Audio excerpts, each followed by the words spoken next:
This is a demo of the Scout tool at autoprobe.net. In particular, we're going to focus on scouted instrumentation. So I'm going to start with the Math app, which is the most complicated calculator in the world. It's a Tomcat application. So I'm creating my new package here in the ACC. And I'm going to copy the URL for my Math app. We can see that I left everything as the default. I'm going to come over to my application and I will do a wget with that URL and some parameters. That's going to pull down my archive. Once my archive is down, I'll extract that and then I'll start up my Tomcat application server. In this case, I've already configured Catalina ops to look for the agent, so it'll be ready to go. And if I come back to WebView, I have to start a trace session for this app. For some reason, I wasn't getting automatic traces, but this will work. I'm just going to set my user ID so that it does not exist. That's a nice catch-all bucket without having to worry about transaction durations. And so I've got a trace session, and so let's add some simple numbers together. And so I'm going to submit 1 plus 3, and I got a result back. It says it's 4, and we have some traces as a result. And our traces are nice looking traces. We've got a pretty comprehensive cross-process trace with some front ends and some servlets and some back ends. But the thing that we're really missing here is any custom instrumentation. Nothing says, that it's really coming from Math app. There's no special sauce, if you will, from the Math app codebase itself. Everything is the out-of-the-box identification of front ends and servlets and web services. Perhaps some sockets or back ends. And so what I'm going to do is manipulate that agent package, but first what I need to do is pull down a diagnostic report. This diagnostic report contains the current agent configuration, but most importantly for my purposes is that it contains the autoprobe log. So that's one of a couple logs that it pulls down. Let's look at our diagnostic report and we can see that the autoprobe log is right there. So let's pull it right down. And now I can come over to the Scout tool at autoprobe.net and log in with the demo account that we created earlier. And once I'm logged in, I'll be able to create a new project. And so we're going to create the Math app project, of course. And I'm going to attach that file that I just pulled down, the autoprobe log. And so I'll create this particular project. It's going to upload the log for me and process it. It's going to take about 30 seconds to get through the results. And so if I come into the Math app now, I'll have those results.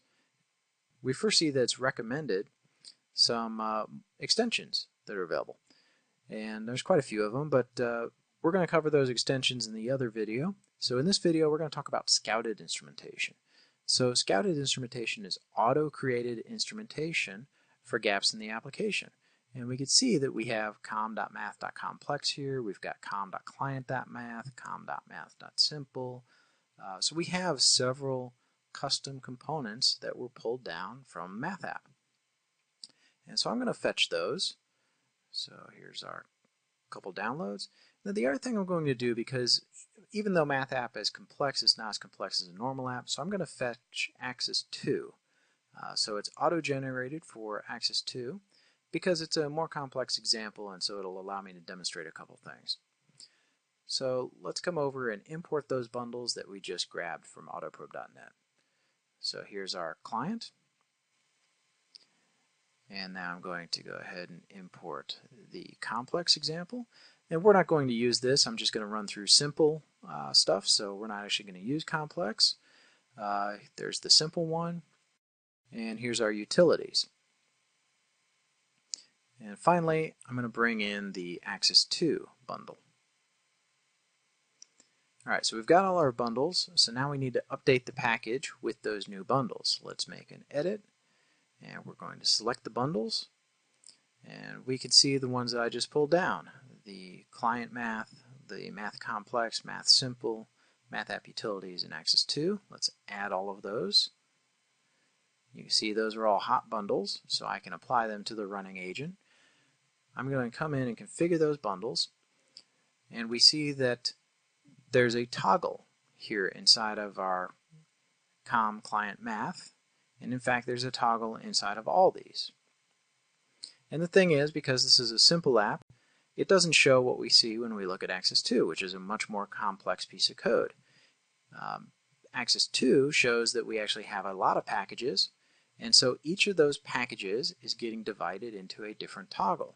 So this makes it easy with the scouted instrumentation to take a large branch of code and toggle through individual components and try them out and see if the instrumentation looks like it gave me any value or not.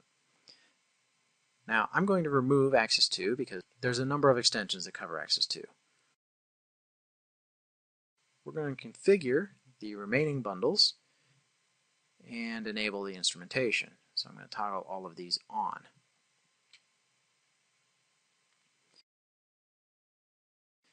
And now we've got the utilities. So now that's all done. Let's proceed, and we've got our updated package. So let's apply that. We have our one agent, and after I hit the apply button, it's going to push this out to our one agent. And so we can see that it's initializing that, and it's pushing it right now. So now our agent has received the updated agent package with our special bundles.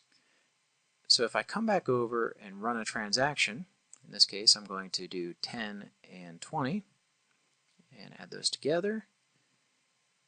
And we got our correct result, I'm sure. We did, it's 30, great.